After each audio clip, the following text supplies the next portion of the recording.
नमस्कार, एक बार फिर से स्वागत है आप सभी का हमारे समाचार सेगमेंट में। तो बीते 1 मई को अनियमित कर्मचारी लाखों रुपया खर्च करके आंदोलन किए थे, एक घेराव किए थे। घेराव वित्त मंत्री ओपी चौधरी के निवास का किए थे।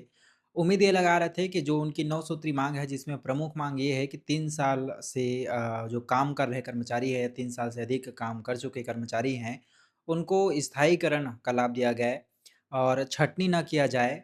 नियमितीकरण का लाभ दिया गया है, जो अंशकालीन कर्मचारी हैं उनको पूर्णकालीन रखा जाए। ऐसे तमाम 9 सूत्रीय माँगों को लेकर के अनियमित कर्मचारी वित्त मंत्री छत्तीसगढ़ के जो वर्तमान में वित्त मंत्री हैं ओपी चौधरी, उनके निवास का घेराव किए थे, लेकिन अब तक कोई विशेष अपडेट प्राप्त नहीं हो रहा है। सोचने वाली विषय ये है कि 1 लाख से अधिक रुपए खर्च करके जब अनियमित कर्मचारी 1 दिवस के लिए घेराव में जाता है, उसको कोई परिणाम नहीं आता है, तो अनियमित कर्मचारी के जो अन्य सदस्य हैं, लगातार सवाल जो है पूछ रहे हैं। कई कर्मचारी कमेंट करके पूछ रहे हैं कि उसका क्या अपडेट है या क्या नई जानकारी प्राप्त हुई। तो अभी तक संघ ने यह क्लियर नहीं किया है कि उनको क्या लाभ होते हुए दिखाई दे रहा है। हालाँकि मंत्रियों के बारे में बात करें तो मंत्री तो है लगातार बंगाल के चुनाव में व्यस्त थे। हमारे जो छत्तीसगढ़ के कई वरिष्ठ नेता हैं, जो मंत्री हैं, वो वहाँ स्टार प्रचारक के रूप में गए हुए थे और कहीं न कहीं जाकर के वहाँ प्रचार कर रहे थे, जिसका परिणाम ये निकला कि बंगाल में जो है अ, बांग्लादेश में जो लगातार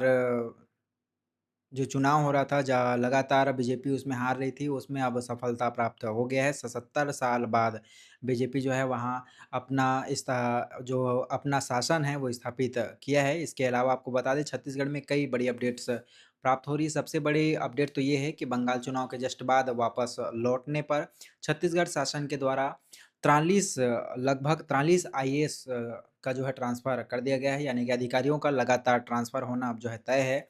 और कुछ नए बदलाव देखने को मिल रहा है। छत्तीसगढ़ में सुशासन त्योहार भी मनाया जा रहा है, जिसमें आम नागरिकों की समस्याओं को सुनने का प्रयास किया जा रहा है, उनसे आवेदन मँगाया जा रहा है कि क्या अपडेट जो ग्राउंड रिपोर्ट है, शासन कितना अच्छे से जो है सुशासन कर रही है, इसका रिपोर्ट लेने के लिए शासन के द्वारा जो है अभी छत्तीसगढ़ सुशासन तिहार मनाया जा रहा है। पिछले साल भी यह हुआ था।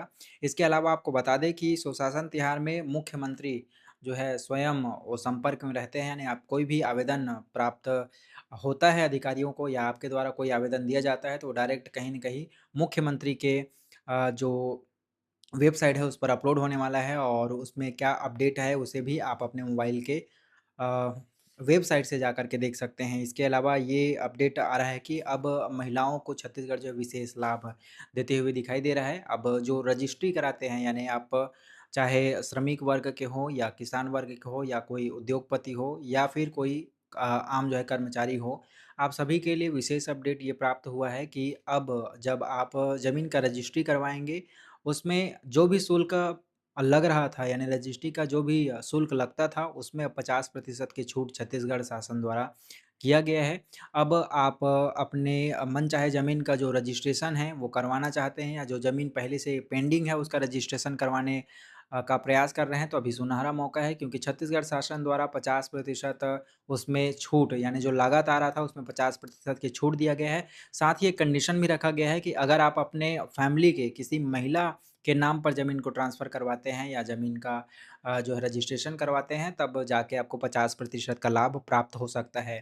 तो अब तक की बड़ी जानकारी फ़िलहाल के लिए जो है इतना ही। इसी तरह की अन्य विशेष जानकारियों के लिए हमसे जुड़े रहेंगे। बहुत जल्द एक नई जानकारी के साथ पुनः हाज़िर होंगे।